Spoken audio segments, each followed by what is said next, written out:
So welcome back guys, मेरा नाम दान है और आज के इस मीट लॉन्च फ्री कैंपेन में हम देखेंगे कि एयर इंडिया में आप किस तरीके से अपना वेब चेक इन करा सकते हैं और इससे संबंधित कुछ और जानकारी भी हम प्राप्त करेंगे।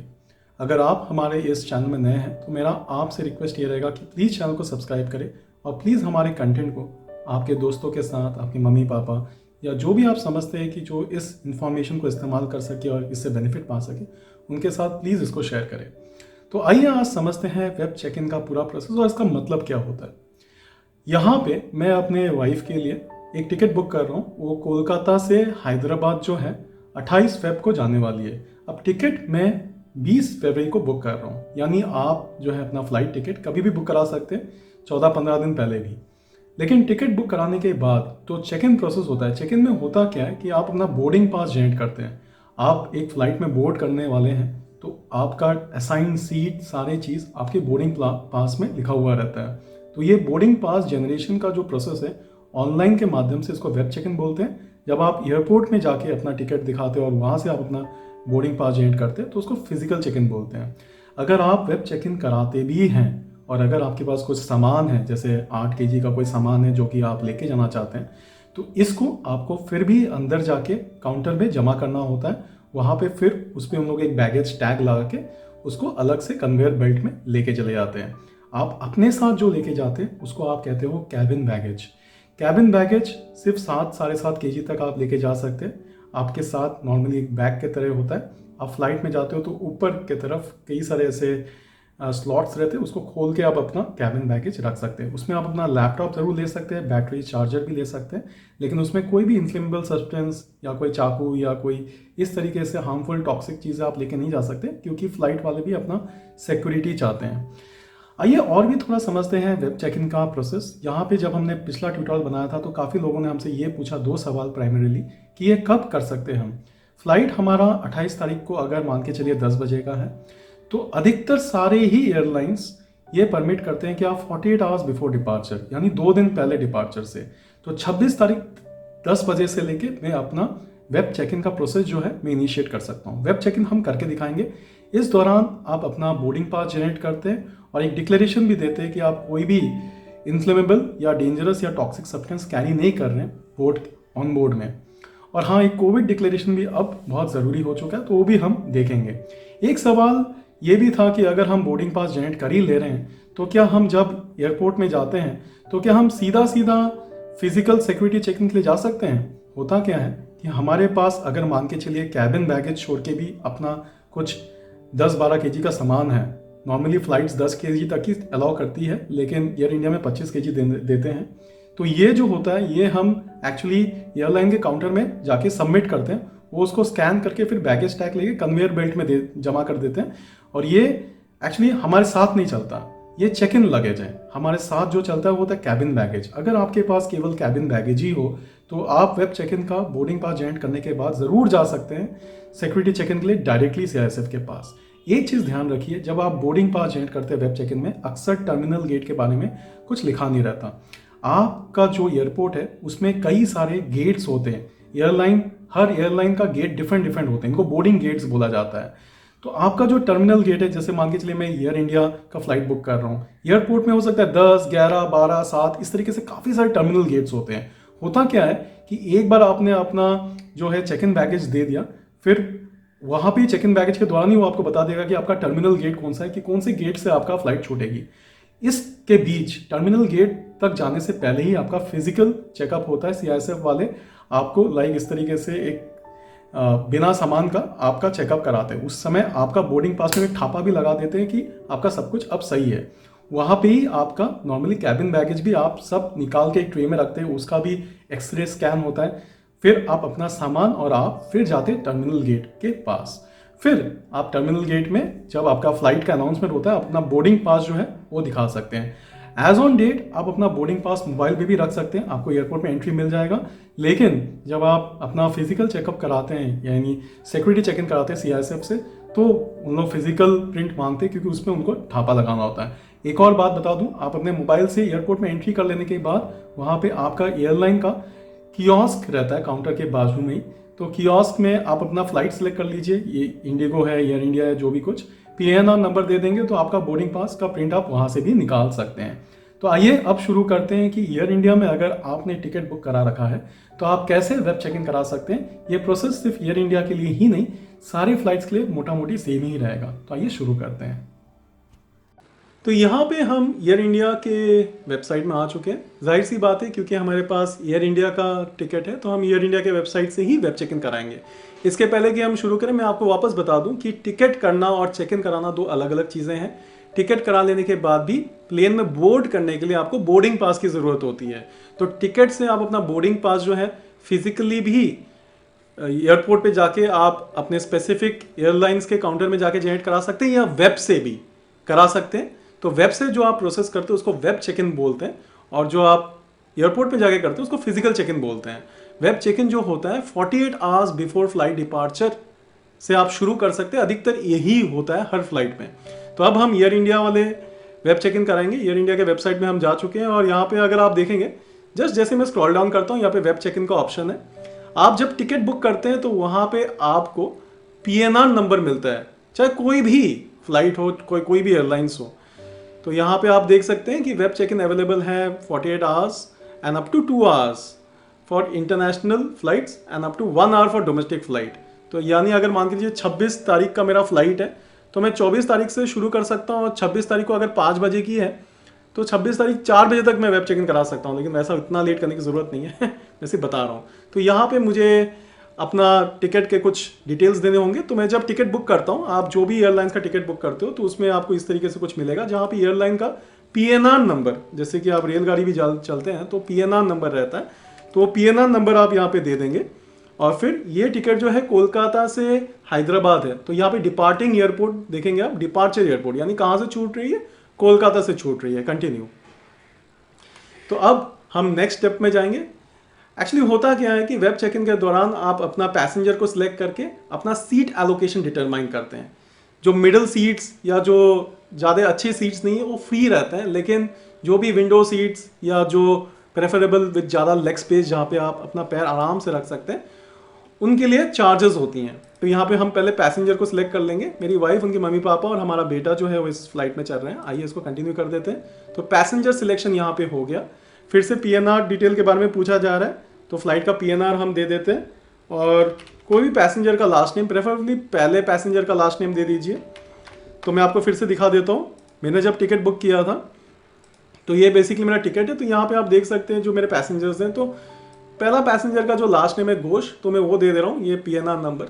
तो ये देते हुए आप अब कैप्चा इमेज, जिससे कि आप रॉबर्ट नहीं है, आप आगे बढ़ेंगे, सर्च पे क्लिक करेंगे तो ये बताएगा कि आपका फ्लाइट जो है एयर इंडिया 526 है, कोलकाता से राजीव गांधी छूट रही है, और ये 28 फरवरी की फ़्लाइट है, 10:05 सुबह का फ़्लाइट है ये।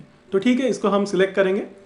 और अब आगे तो यहाँ पे आप देख सकते हैं सारे डिटेल्स हैं और एक अंडरटेकिंग है।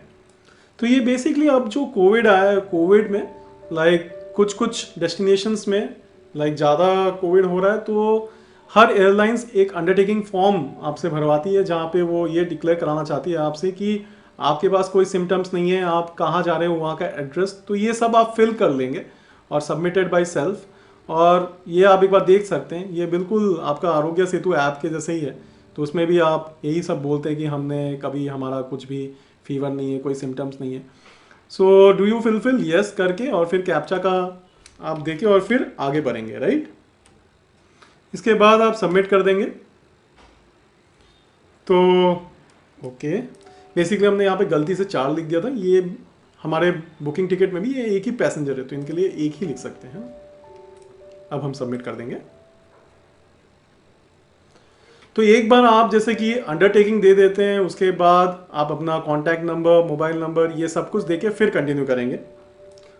उसके बाद आप नेक्स्ट चेक इन पे जा रहे हैं। तो यहाँ पे आप देख सकते हैं कि सीट जो है ऑटो असाइंड है। तो आपका यहाँ पे 26A, B और C जो है वो असाइन हो गया है। तो यहाँ पे हमारे पास ऑप्शन नहीं है कि इसको एडिट करें। तो अगर आपको मान के चलिए अपना फ्लाइट में सीट चेंज कराना है, तो आपने अब जब वेब चेक इन कराया है तो इसके बाद भी आप अपने एयरलाइंस के टिकट काउंटर में जा सकते हैं। तो एयर इंडिया के टिकट काउंटर में जाके आप उनको रिक्वेस्ट कर सकते हैं कि आपका सीट, अगर आपको कोई दूसरा सीट प्रेफरेंस है तो आप वो भी कर सकते हैं। यहाँ पे 3 पैसेंजर है, इसीलिए सेम सीट सीरीज में ए, बी और सी, ये 3 सीट अलाइन या असाइन हो चुका है ना। और वही फ्लाइट कोलकाता से हैदराबाद, आगे अभी हम कंटिन्यू करेंगे। अब एक डिक्लेरेशन होता है कि आप जो है कौन कौन से सामान ले जा सकते हैं, कौन सा नहीं ले जा सकते हैं। तो ये बड़ा ध्यान से देखने वाली चीज़ है, क्योंकि बहुत लोग इसमें कंफ्यूज होते हैं। देखिए 2 चीज़ें, एक होता है चेक इन बैगेज। जब आप एयरलाइन काउंटर में जाते हैं तो आप एक सूटकेस दे देते हैं उनको, और वो बाद में आप जब पहुंचते हैं डेस्टिनेशन में तो आपको कन्वेयर लाइन से आपको कलेक्ट करना होता है, वो चेक इन बैगेज होता है। तो उसमें 10 केजी तक आप सामान ले जा सकते हैं। एयर इंडिया में आप 25 केजी तक ले जा सकते हैं। उसमें भी आप कोई आपके कपड़े या नॉर्मल चीज़ें आप लेके जा सकते हैं, मतलब उसमें आप कुछ एक्सप्लोसिव्स कैरी ना करें। और जो आप कैरी करते हैं फ्लाइट के अंदर, इसको हम बोलते हैं कैबिन बैगेज।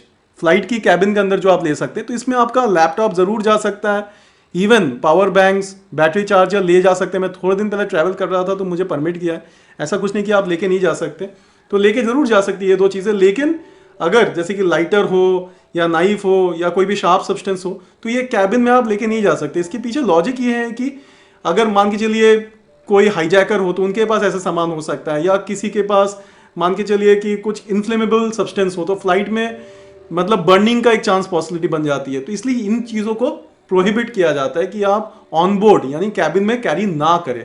तो डेफिनेटली लैपटॉप, आपका पावर बैंक, बैटरी चार्जर, ये सब आप कैरी कर सकते हैं। लेकिन यहाँ पे बाकी जो चीज़ें लिखे हैं जैसे कि एक्सप्लोजिव हुआ, क्यों लेके जाएंगे आप फ्लाइट के अंदर, प्लेन तो उड़ानी नहीं है ना, तो इसलिए ये आप नहीं लेके जा सकते। तो एक्नॉलेज कर लीजिए कि कोई भी पैसेंजर इसको लेके नहीं जा रहा, और फिर कंटिन्यू करते हैं। तो अभी तक हमारा बोर्डिंग पास जो है जनरेट नहीं हुआ है, तो अभी हम अपना उस स्टेप में आने वाले हैं बहुत जल्द। तो ये आप देख सकते हैं कि अब हमारा जो है बोर्डिंग पासेस रेडी है। तो यहाँ पे हम प्रिंट कर सकते हैं अपने बोर्डिंग पास को या डाउनलोड कर सकते हैं। एज ऑन टुडे आपको प्रिंट करने की ज़रूरत नहीं है। आप अपने मोबाइल में अगर आपके पास इसकी कॉपी हो तो आप दिखा सकते हैं, चाहे वो कैलकाटा हो, हैदराबाद हो, कहीं पे भी हो। आपके मोबाइल पे अगर उन्होंने बोर्डिंग पास की कॉपी देख ली तो आपको एयरपोर्ट में एंट्री मिल जाती है। फिर आप एयरलाइन के काउंटर में जाके लगेज को अपना चेक इन करा लीजिए, और फिर आप सिक्योरिटी चेक इन के लिए चले जाएंगे, जहाँ पे आपको CISF के लोग आके चेक करते हैं, और फिर आपका जो सामान है वहाँ पे जो आप कैबिन बैगेज के लिए लेके जाने वाले हो उसको निकाल के उसकी भी एक्सरे स्कैनिंग होती है, और फिर आपको परमिट कर दिया जाता है, और फिर आप बोर्डिंग गेट की तरफ जाते हैं। तो आइए बोर्डिंग पास को हम डाउनलोड कर लेते हैं। तो यहाँ पे ये डाउनलोड हो रहा है। तो आइए एक बार बोर्डिंग पास को भी देख ही लेते हैं। तो ये मेरा बोर्डिंग पास जनरेट हो चुका है। तो यहाँ पे तीनों पैसेंजर का कुछ इस तरीके से बोर्डिंग पास से जनरेट हो जाते हैं। इसमें आप देख सकते हैं क्या क्या लिखा हुआ है कि बोर्डिंग टाइम क्या है 9:35, फ्लाइट जो है वो 10 बजे की है, तो अंदर आपको जाने देंगे 9:35 को। ये बोर्डिंग पास आप अपने मोबाइल में कैरी कर सकते हैं। जो भी एयरलाइन है, यहाँ पे एयर इंडिया है, तो आप जैसे एयरपोर्ट में जाते हैं तो एयर इंडिया के काउंटर में आपको चले जाना है। तो एयरपोर्ट के गेट पे आप बोर्डिंग पास को दिखा देंगे तो सिक्योरिटी आपको अंदर जाने देंगे। फिर आप काउंटर में चले जाइए एयर इंडिया का, वहाँ पे आपका सामान जो है, जो आप चेक इन कराना चाहते हैं तो उसको चेक इन करा लीजिए, और जो आप अपने साथ कैबिन लेके जाना चाहते हैं, जो कि एक शायद हैंडबैग हो या कुछ, तो अपने साथ वो आप लेके जाएंगे। उसके बाद तो आपका चेक इन जैसे हो गया तो आप सीधा सीधा अपना जो है सिक्योरिटी चेक इन के लिए चले जाएंगे। तो मेन जो काउंटर चेक इन है वहाँ पे आपका सामान को उन लोग एक टैग लगा देते हैं और फिर आपको चले जाने देते हैं। अगर आपका टिकट का प्रिंट आउट चाहिए तो टिकट का प्रिंट आउट भी होता है, और कुछ कुछ एयरपोर्ट्स में अभी कायोस्क भी है, कियोस्क, तो वहाँ पे अपना टिकट का प्रिंट आउट भी करा सकते हैं, है ना। क्योंकि टिकट का प्रिंट आउट इसलिए चाहिए कि जब आप फाइनली सिक्योरिटी चेक इन के लिए जाते हैं तो वहाँ पे आपको जब आपको फिजिकली उन लोग चेक करते हैं तो आपका ये जो प्रिंट आउट है उस पर उन लोग थापा लगाते हैं कि हाँ अप्रूव करके, है ना। तो यही है। तो इसमें आप देख सकते हैं गेट लिखा हुआ है, क्योंकि सारे एयरलाइन जो होते हैं जैसे कि इंडिगो है, चाहे एयर इंडिया हो, चाहे जेट हो, चाहे स्पाइस हो, अलग अलग गेट्स होते हैं वहाँ पे 12, 13, 11 इस तरीके से अलग अलग गेट से सबकी डिपार्चर होती है। तो यहाँ पे गेट लिखा नहीं है, तो आप जब स्पेसिफिकली एयर इंडिया के काउंटर में जाएंगे इस बोर्डिंग पास को लेके जाके, तो उन लोग आपको बता देंगे कि गेट नंबर 12 से आपकी छूट रही है, तो आपको 12 गेट की तरफ फिर जाना है। और 12 गेट जाने से पहले ही आपका सिक्योरिटी चेक इन जो है वो पड़ जाता है। तो इसलिए आपका सिक्योरिटी चेक इन हो जाने के बाद आपका जो है हैंड कैबिन बैगेज है वो भी चेक हो जाएगा। उसके बाद आपको अप्रूव कर देंगे और फिर आप टर्मिनल गेट की तरफ बढ़ेंगे और टर्मिनल गेट पे फिर एक बस रहती है जो कि आपको आपके फ्लाइट तक ले जाती है। और ये बोर्डिंग पास आपको परमिट कर रहा है बेसिकली बोर्ड करने के लिए फ्लाइट में, इसीलिए इसको बोर्डिंग पास कहते हैं। तो ये तरीका है कि आप एयर इंडिया से कैसे अपने बोर्डिंग पास को जनरेट कर सकते हैं। और सिर्फ एयर इंडिया ही नहीं, कोई भी फ्लाइट में इसी तरीके से हम बोर्डिंग पास को जनरेट करते हैं। मैं उम्मीद करता हूं कि आज के इस ट्यूटोरियल से बोर्डिंग क्या होता है, बोर्डिंग पास क्या होते हैं, टर्मिनल गेट्स क्या होते हैं, टिकट क्या होता है, चेक इन कब करा सकते हैं, कब से शुरू होता है वेब चेक इन, ये सारा चीज आप समझ पाए। मैं फिर से आपको समझा रहा हूं कि वेब चेक इन हो या फिजिकल चेक इन हो, प्रोसेस ये है कि आप अपना बोर्डिंग पास जनरेट कर रहे हैं और उस बीच आप ये डिक्लेरेशन दे रहे हैं कि आप कोई भी प्रोहिबिटेड सब्सटेंस कैरी नहीं कर रहे हैं। और आपका सीट सिलेक्शन भी है वो भी इसी के थ्रू होता है कि बोर्ड करने के बाद आप कौन से सीट में बैठोगे, तो यहाँ पे 26A में बैठोगे आप। अगर आपको सीट चेंज करानी होती है तो आप काउंटर में जाके भी रिक्वेस्ट कर सकते हैं और अपना सीट सिलेक्ट कर सकते हैं और उसके लिए हो सकता है आपको एक्स्ट्रा चार्जेस देना पड़े। हर एयरपोर्ट में आप कियोस्क भी है जहां पे आप अपने इस बोर्डिंग पास का फ्री प्रिंट आउट भी निकाल सकते हैं। अगर काउंटर से प्रिंट आउट निकालते हैं तो एक्स्ट्रा चार्जेस मांग सकता है। तो उम्मीद करते हैं कि आपको ये ट्यूटोरियल पसंद आया। प्लीज अपने दोस्तों के साथ, परिवार वालों के साथ जरूर शेयर करें, जिससे कि अगर उनमें से कोई भी कभी वेब चेक इन कराते हुए एयर इंडिया का अपना बोर्डिंग पास डाउनलोड करना चाहते हैं तो इसको सक्सेसफुली इस्तेमाल कर सकते हैं। कोविड के दौरान अगर आप कुछ स्टेट से कोई स्टेट की तरफ जा रहे हो, जैसे कि अगर आप फिलहाल वेस्ट बंगाल की तरफ जा रहे हो, तो रिक्वायरमेंट ये भी है कि आपके पास RT-RCT टेस्ट होना चाहिए कोरोना का। तो वो टेस्ट रिपोर्ट्स भी होने हैं लेकिन लास्ट 3 डेज का। तो कुछ ऐसे चीजें ध्यान पे जरूर रखना स्पेशली इस कोविड टाइम पे। Thank you so much. मैं अमरान आपसे अलविदा लेता हूं, अगले ट्यूटोरियल में आपसे जरूर मिलूंगा।